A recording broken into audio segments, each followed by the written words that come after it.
They say we should have known better than to fall so deep down into this rabbit hole we found. And I was thinking. Hi, this is Nikolai, and you're listening to my dad, Rafal, co-host James Jardine, and featuring Mr. Jim Tiller on the one and only Down the Security Rabbit Hole podcast. Plug in, listen up, and enjoy. Deep into this pool of regrettable situations. Pitch black, think back to the last time that we were happy.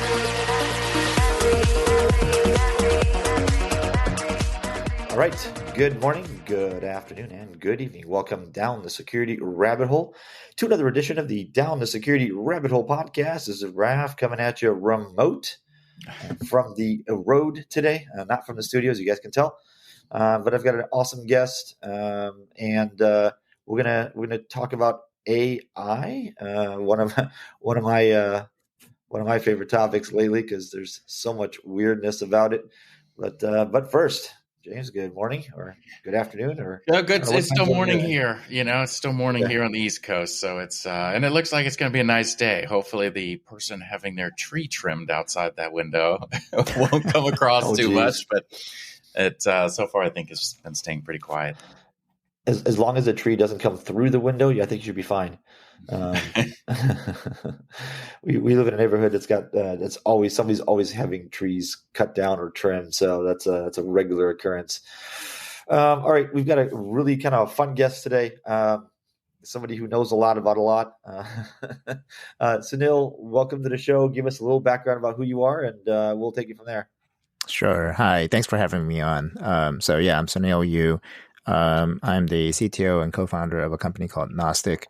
Prior to that, I used to be the chief scientist at Bank of America. And while I was there, I had the opportunity to share something that I created called the Cyber Defense Matrix. There's a lot of folks, I think, who are hopefully putting it to use. It's a simple mental model. Y'all can check it out if you want to just visit cyberdefensematrix.com. Cool. Bank of America, I think I've heard of them. Yeah, small little globally significant financial institution. Yeah. Yeah. I think everybody listening is like, oh yeah, I've heard of them. All right, talk to us about your current thing. What are you doing? What is Gnostic? What are you doing with the current company? And give us a little background on that. Sure. Yeah. So I think the challenge that we see just in general, we have so many companies out there pitching AI and whatnot. It's really hard to differentiate. When I went about studying this problem itself, I discovered something fairly fundamental that seems to be missing in the context of large language models, especially in the context of enterprise-focused tools like Copilot, where you're trying to use it for enterprise search. And the problem that we saw was that they lack discretion. They don't really have an understanding of who should have a need to know for what. And what we do instead is we have this one-size-fits-all policy that restricts access to certain things, certain topics. But really inside of an enterprise, some people do need to know about layoffs. Some people do need to know about M&A. Some people do need to know about harassment issues.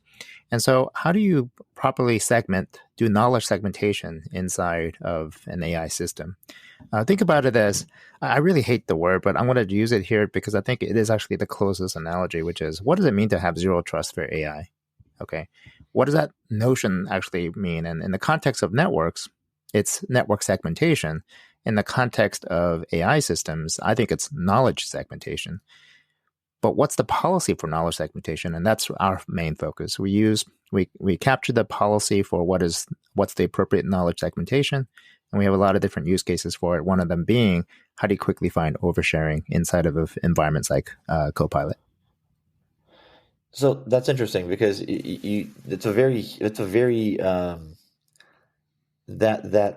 discretion is a very human concept, right? It's not something that machines have any idea of. Machines tend to be like, do you have the right credentials? Yes, you can have. Can you have this information? Yes. Right. There's no nuance in machines. Yeah. So how do you give machines nuance? Well, it really is by starting with the human to say what is the appropriate need to know for a particular person or group or job function. It is really actually what's already in our heads, but we haven't really codified it. We haven't written it down. And what we're doing is we're systematically capturing that so that it serves as a reference point. Now, we can certainly use machines to help us bootstrap that. But really, at the end of the day, the boundaries that we want to create around knowledge is distinctly different for each organization. And so each organization does need to manage that appropriately, and we're the tool to help manage that.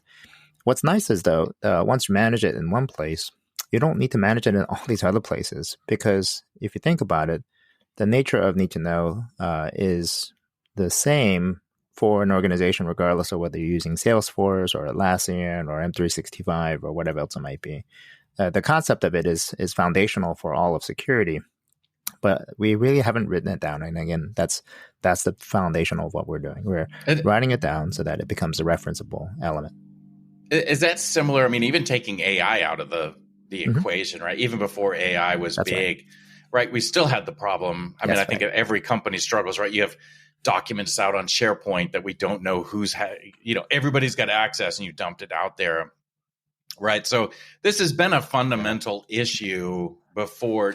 How does it change when we get to AI? Because are we solving the problem before AI gets it, or is this something, right, like the inputs to AI? Because I think with Copilot, at least with Microsoft Copilot, it's supposed to be you get access to what your account would have access. So if you had access to that SharePoint, you'd be able to see the data. If you didn't, you wouldn't. Yeah, but so it's kind of cleaning it before it comes in.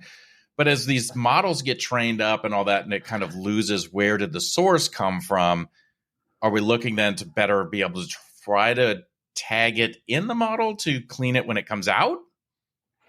Yeah. So there's a flawed assumption. Tools like Microsoft Copilot leverages your own permissions as a foundation, of course. But there's a flawed premise in that, which is our permissions are correct, and we of course know that is not the case. That's where I was going. Yeah. So because it's again, we start with this notion of what is it that you have a need to know for. We end up granting access at a more machine level, which is abstracted from this actual idea of need to know. That at the machine level, you're granted access to a file, or you're granted access to a folder or a server, and then people just dump a bunch of stuff into that. And of course, there's a bunch of stuff that exceeds one's need to know.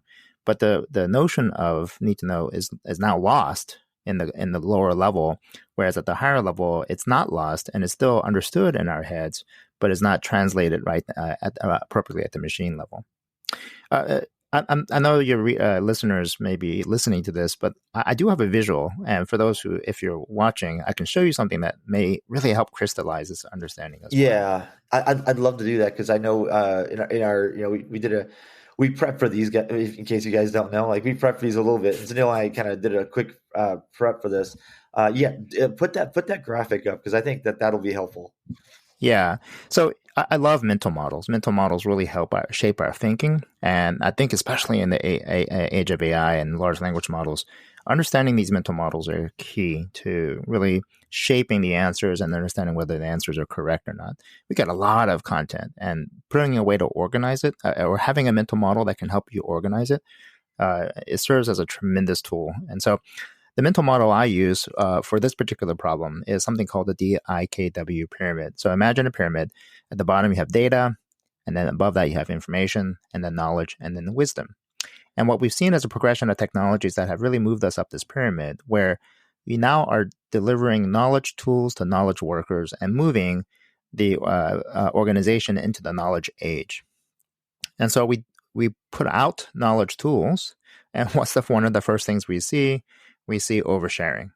And so our natural reaction is, oh man, we have a problem at the data and information layers. we have a problem in that we haven't fixed our permissions at the data layer, and we haven't really done the proper data classification at the information layer. So it's a common refrain. And because that's our typical course of action, what that fundamentally does is that when you put those controls at the lower layers, when you start restricting access to data, when you start restricting access to information, your large language model becomes stupid.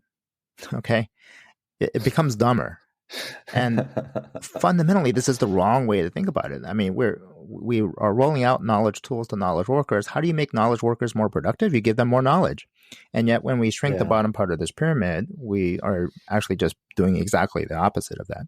And we're doing that because of we're trying to fix the oversharing problem. But in the process of doing this, we recreate the undersharing problem that we've started with. I mean, that's why we're trying to roll out these tools, right?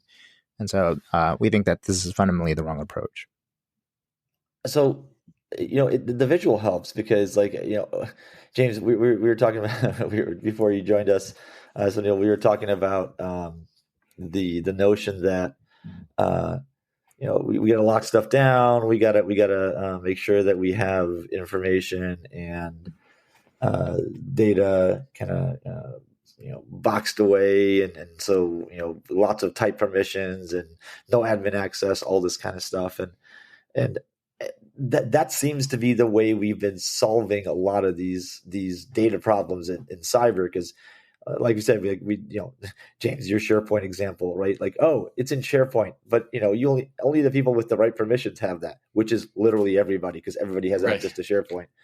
Because nobody's ever done SharePoint permissions properly, like in the history of ever. And so, or even the local, or even just the file shares, right? Even take SharePoint out. I mean, I remember when I used to do internal pen tests, like all the time, we'd come back and like, oh, you've got all these file shares that are open, and we've got web configs with production passwords. We've got, Excel files with all this data in it. I mean, it was always open file shares. Yeah. I mean, but keep in mind, whether you call it file share or you call it SharePoint, the word share is a foundational element to the word. So it's meant for the purposes of sharing, right? Yeah. And if we're turning off that feature effectively of sharing or unsharing, and you put Copilot on top of unsharepoint, you just, again, end up with a stupid Copilot. It becomes a useless Copilot. But again, of course, the challenge is how do you deal with the oversharing problem? This is where now my point about the pyramid is, what are the right controls at each layer? At the data layer, it's a file permission or folder level permissions. At the information layer, it's based on classification, and usually sensitivity classifications that are relatively crude. It's confidential, it's restricted, it's secret, whatever. Yeah, something nobody else gets right ever. Right. And anybody who's been in the national security space also recognizes that just because you have a secret clearance doesn't mean that you should have access to all things secret. Instead, it's based on this next level, which is it's based on your need to know. And so we're coming back to essentially that foundational principle. We're saying, let's now understand but we must understand what everyone's need to know is if we want to properly give these large language models discretion. All right. So it still kind of blows me away just a little bit that we're talking about discretion with computers effectively. But let's take that as a given. How, right? So my next question is how, because I'm not convinced we're very good at the file level stuff. With the amount of things that people, and James, you've seen it. How many times are we asking, hey, here's a chunk of code, Chat GPT, tell me if what you would do differently. Like, oh, hey, thanks for the hard coded password. Or thanks for your thanks for putting in some sensitive source code, like all that. How do you teach a computer what? How do you teach it nuance? How do you teach it this kind of stuff? Well, so let me do a couple things. First is we use the word discretion here, but keep in mind there's two forms of access control: mandatory access control and discretionary access control. Okay, so Okay. the foundation, the notion of discretionary access control is a key aspect of access control to begin with. So just, a point to be made there. Sure. Now, the notion of discretionary access control at the knowledge level means we're now saying, what are the appropriate topics? What are the appropriate things that you should have a need to know for because of the job function that you're performing? Now, we know that. It's in our heads. Again, we just haven't written it down. And because we haven't written it down, these large language models don't have a reference point, as I mentioned earlier. But where there is a reference point, the large language models are able to adhere to them to some degree. Okay. Now, I want to separate out two parts of the problem, what you would call the policy decision and then the policy enforcement. Okay. So the policy decision, which is we currently have a mandatory access control that says, if you're using ChatGPT, no one has a need to know for how to build a biological weapon. Okay? You try to go in Fair and enough. you ask about a biological weapon, it says, sorry, you don't have a need to know. Okay? The enforcement is part of what you're asking. How good is the enforcement? Can you bypass that enforcement because you've done some prompt engineering and hacking and so on and so forth? And the answer is yes. You can absolutely bypass that enforcement. OpenAI and pick any foundation model and anybody out there, and there's a way around it.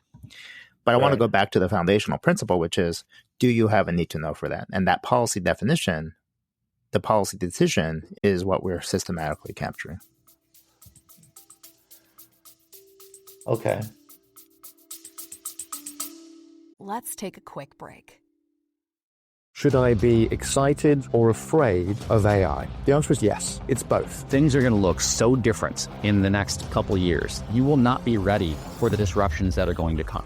I'm Jeff Nielsen, host of Digital Disruption, the go-to podcast for technology leaders. Our generation's conflict, I think, is going to be emotional, not economic. The companies that are going to win are the ones that have a couple of characteristics. Stay ahead of the curve with Digital Disruption. Available now on your favorite podcast platform. I think I get it. I mean, this is still kind of a lot of this is still kind of foreign concept to me because I'm still trying to figure out like some of the basics of how AI functions from a distributing and kind of understanding is not the right word. What's the aggregating and redistributing knowledge? Is that how we're supposed to think about it? Yeah, actually, the different way to think about it is it's an inference engine, right? And that's what these things are all about. And what's actually really fascinating also about this notion of inference, can you infer things? So I'm going to go back to my pyramid example again. In the context of fixing the problems at the bottom layer. So we talked about squeezing the bottom part of this pyramid where you restrict access to data, you've classified the information properly. Let's suppose you got that perfect. Okay, not really. You can never get it perfect, but let's suppose you got it perfect. Could you still infer sensitive topics like layoffs from things like future building space or future equipment purchases? And the reality, of course, is yes, you can. Right? We can infer that, and so can these machines. So just because you've fixed it at the bottom layer, it doesn't mean that you've solved the problem at the upper layer. You fundamentally still need to have a control at the knowledge level. And if you can provide that right control, then you actually free up the model to have access to the full set of data, full set of information. And so you address both the undersharing problem, but you also address the oversharing problem that we have as well. Okay. That starts to make sense. So that starts to make sense to me because everybody that we've had conversations with wants to put every bit of knowledge in the history of ever into their AI into their AI model, right, into the data pool. And I would argue that sometimes that's a terrible idea because the entirety of Twitter posts are as into AI is probably not going to be the way X. Not the way you want it, unless you're creating a very specific type of AI. Well, I think that's not the way I think, Raph, if you did that and then you said output a movie that depicts civilization from X, you'd probably get Idiocracy. Right? Like, if we went, Idiocracy, that probably would have generated that from that. So, you get that. But I get the point of, if you can give it as much information as possible, right? Because now we're relying on the inference to be able to determine if our guideline is you can't talk about layoffs or future expansion. If it has all the information, then it can build the context to say, oh, this is related to this information, right? So in the idea of like, oh, we didn't think about building contracts or these other things, but if it has that and sees it, it can say, oh, wait, no, that's part of this. Like I can infer that this is part of a layoff or an expansion. Somebody asks about it and they don't have that need to know. It can include that automatically. See that. So again, I like your graphics, Anil, because that made sense to me. Because immediately when we first kind of started talking about the subject, I'm thinking like, oh, why don't you just not put that data in, like that direct data into the model? Like, duh, why wouldn't you just solve it that way? And the reminder of this is an inference model; it will infer things. Is interesting because that is correct. It will infer. It will.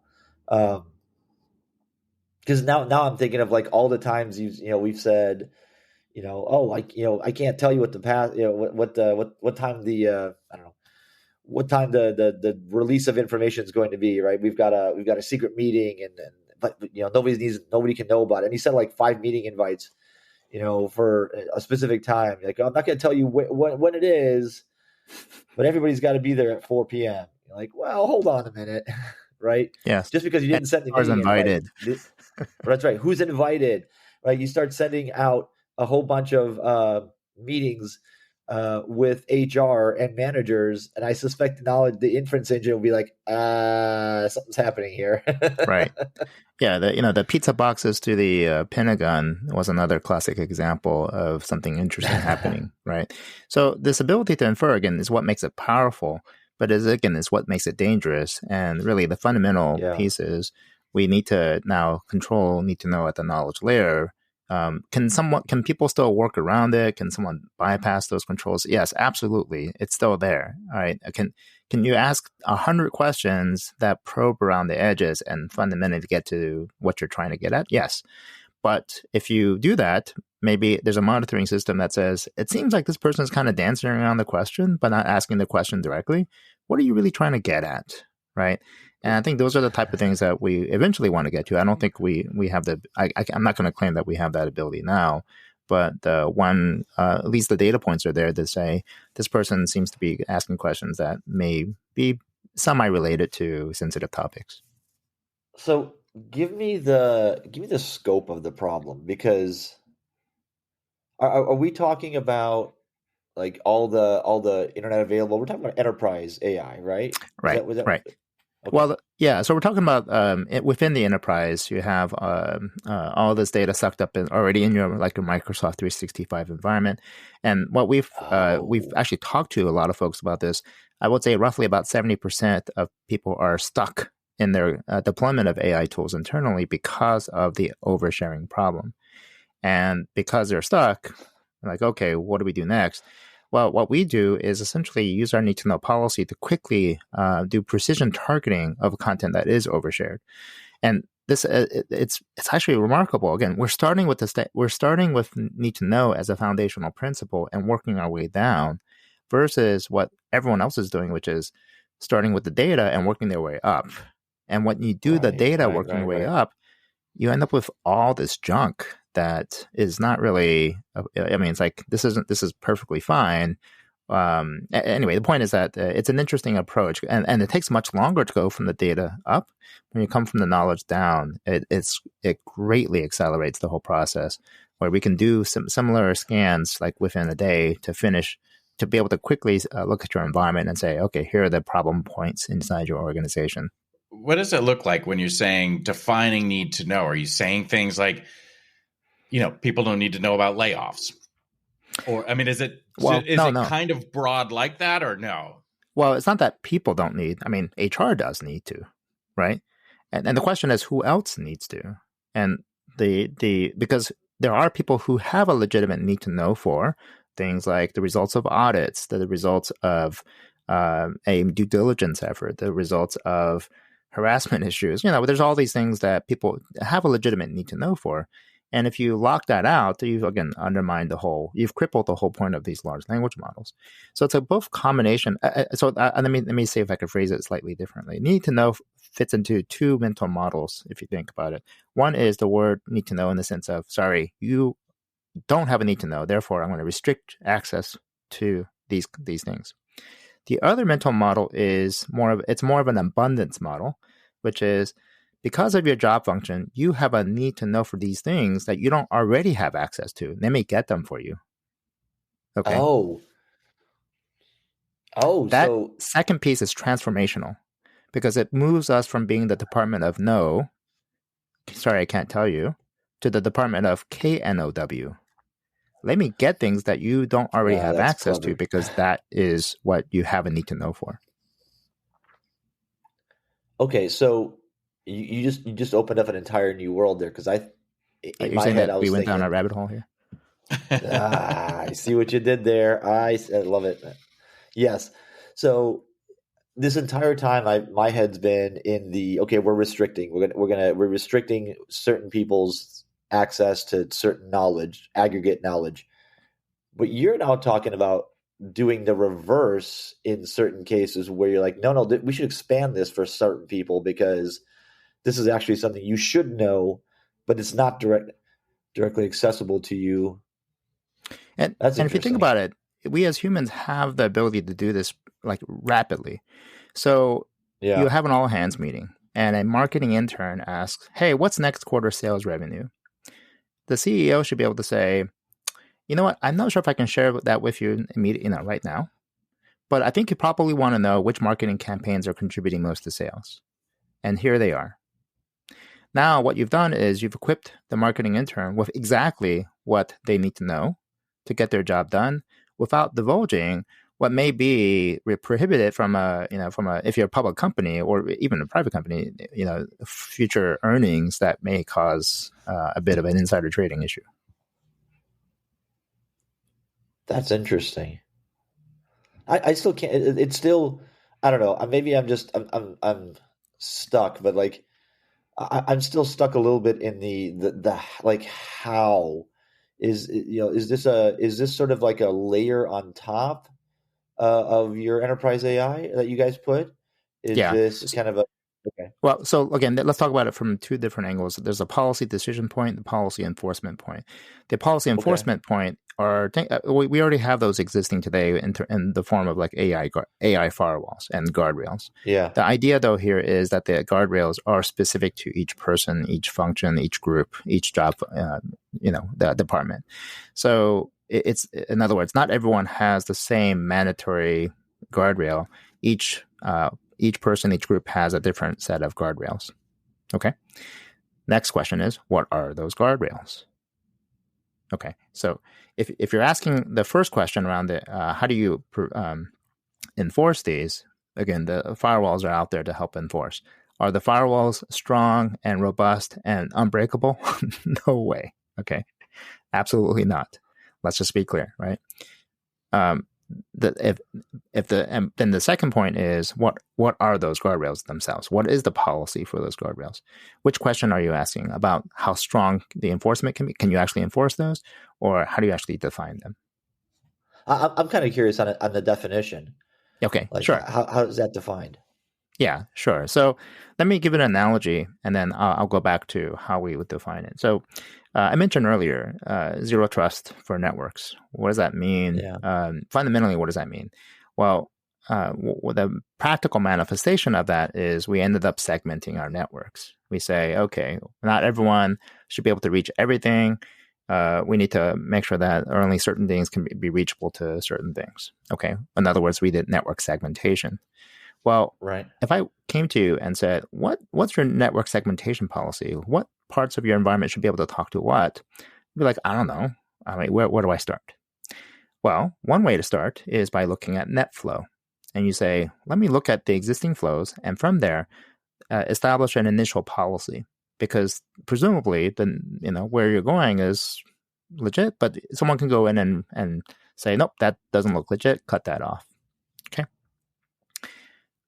When you roll out a large language model, your knowledge space becomes flat.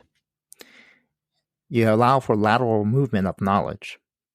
So what we need to do is segment our knowledge. How do you start? If I asked you, what's your knowledge segmentation policy? In other words, what's your need to know policy? You'd be like, I don't know. Where do I start? Well, we look at knowledge flows, and what we also do, which is knowledge pings. The equivalent of knowledge pings are, let me see if this is actually reachable. I'm going to ask on behalf of a person in HR if they can access the product roadmap. Okay? And voila, someone in HR can access the product roadmap. My question to you is that within that person's need to know? Now, some organizations would say, yes, that's okay. And other organizations would say, no, that doesn't make sense. They shouldn't have a need to know. And now you've defined that policy. Okay. Now, again, every organization has slightly different variations, but each industry has different variations as well. So let's go back to like something simple like salary information. Who has a need to know for salary information? In most organizations, you would say it's primarily HR and certain level managers and so on and so forth. Right? Okay. Except when you go into government. Because everyone has a need to know for government salaries. It's like pretty much true. It's public, right? So the notion of need to know changes based on the industry as well. Anyway, the point is that we look at it from a knowledge flow standpoint and knowledge pings, but also industry specific boundaries that are created. There's a lot of this baselines, like baseline templates that come out for, hey, I want to do this. So, in most organizations, or even maybe in this type of industry, these are the default set of policies. And then we just kind of tweak those as we go like, oh yeah, for this one, no, we don't do it that way. We need to switch that policy. So a lot of that kind of is out of the box and predefined. That's right. Yeah. And it also changes based on the size of the organization as well. So think a little startup versus like a fintech startup versus like a Bank of America. We're going to have slightly different policies in terms of need to know based on the size of the organization. Okay. This is super interesting. If you have, if you're listening and you had AI firewalls on your bingo card, congratulations. We knew that was coming. So this is interesting because, and that's why I wanted to have this conversation.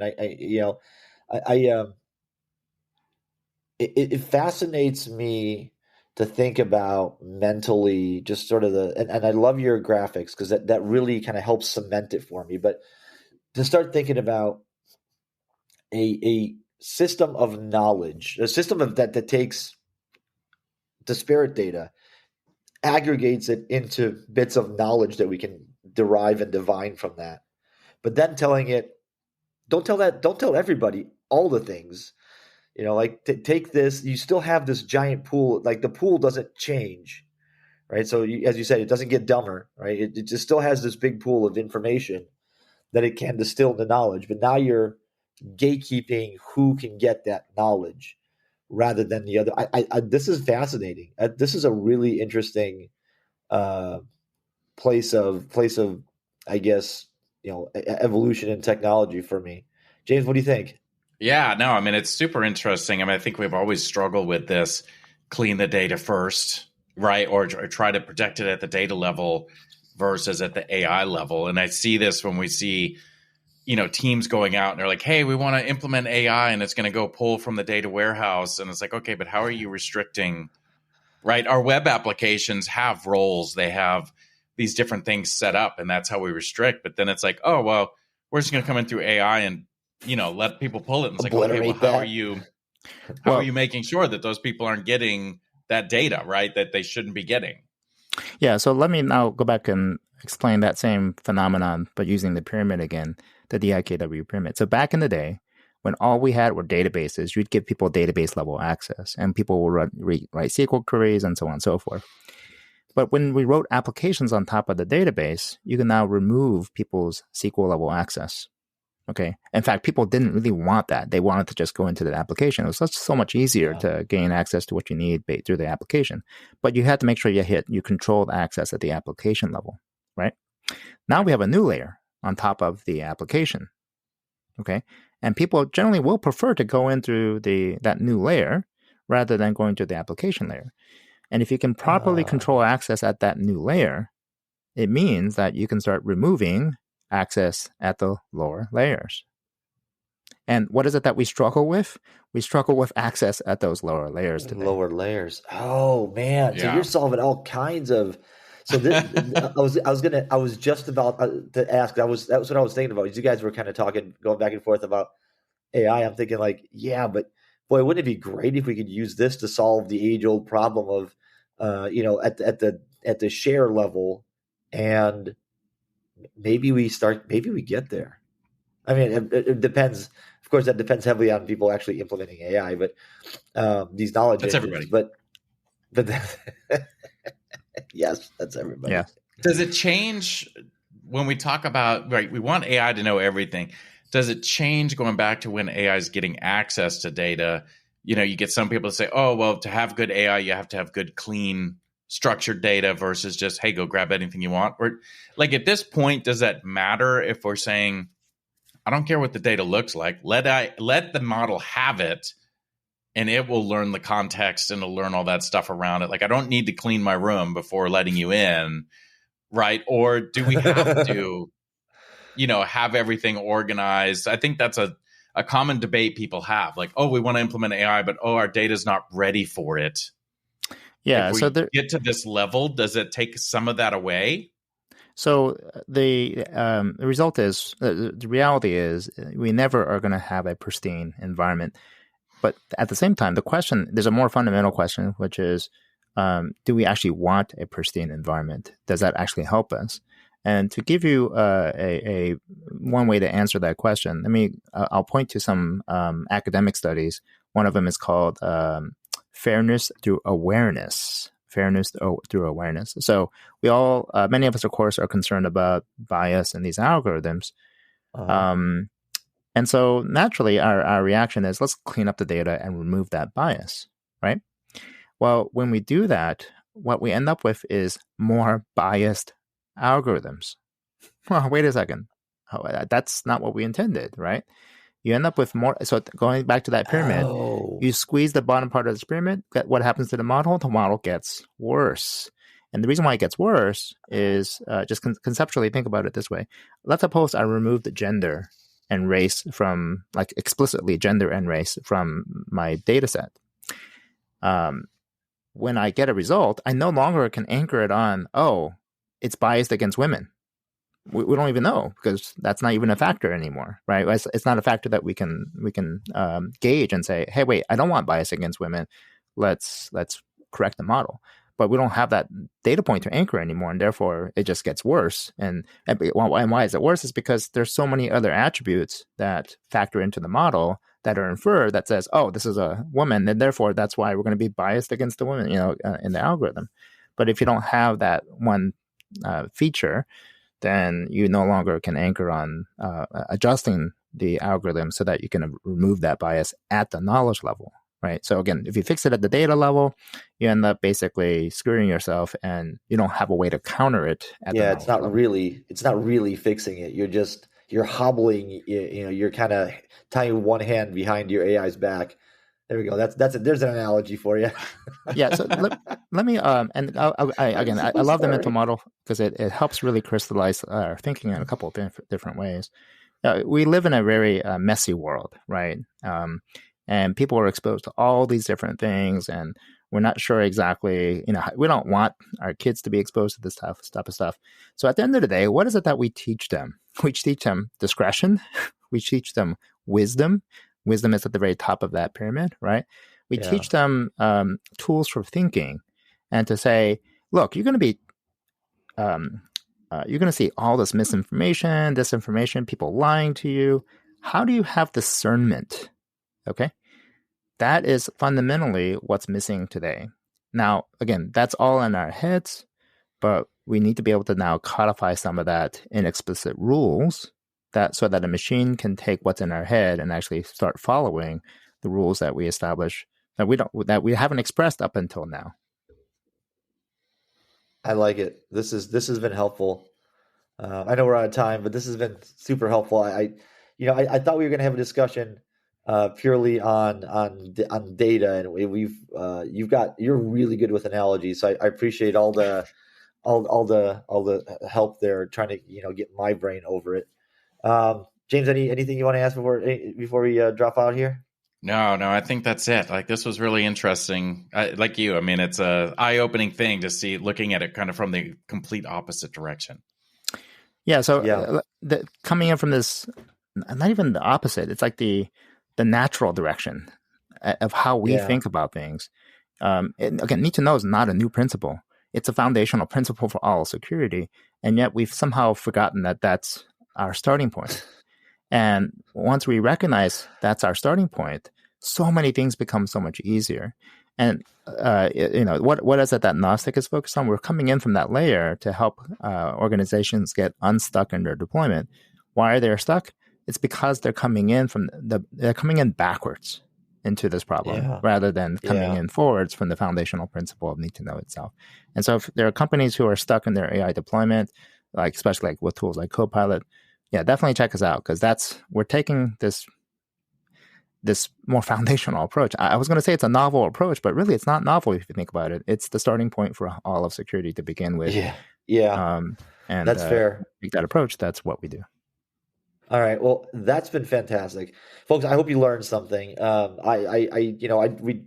asked me recently. We're coming up on almost 700 shows. Why we still do this, and what keeps me going.